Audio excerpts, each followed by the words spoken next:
یہ جنگل تھا، وہی خوبصورت جنگل، مگر وہ ہرا بھرا جنگل ایک دم سے ویران، بوسیدہ اور بے رونق لگنے لگا تھا۔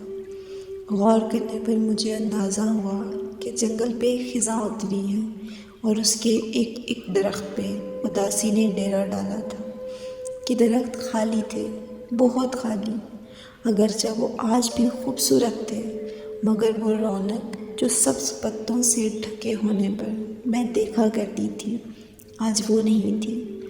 میں دیکھ رہی تھی یا شاید تلاش کر رہی تھی اس پیاری شہزادی کو کہ کسی چیز کے گھسیٹنے کی آواز میری سماعت میں گونجی۔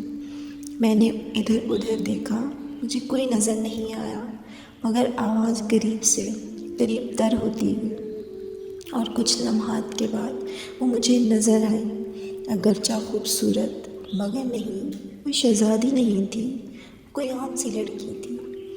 میں بہت روئی تھی، ایسے کہ جیسے بالکل آواز بند ہو چکی تھی اور میں ہار چکی تھی کہ اچانک وحشت بھرے جنگل میں وہ مجھے نظر آئی، ہاتھ میں دیا پکڑے، اس اندھیر جنگل کو روشن کرتے ہوئے وہ میرے قریب آ رہی تھی، اور اس کی وہ خوبصورت چمکتی آنکھیں شاید اس دیے سے زیادہ ٹمٹما رہی تھیں۔ اس نے بس ایک نظر ان سب لاشوں کو دیکھا تھا کہ وہ سائے خود بخود غائب ہونے لگے تھے۔ میں نے اس کی آنکھیں دیکھی، امید سے بھرپور، گویا اس کی خوبصورت آنکھیں اس کے بہادر ہونے کی چیخ چیخ کر گواہی دے رہی تھیں۔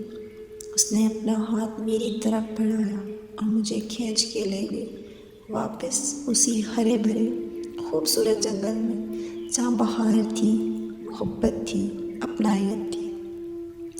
میں نے پوچھا اسے بھرائی آواز میں کہ تم کہاں تھی شہزادی؟ اگر وہ لوگ مجھے مار دیتے اور تم نہ آتی تو؟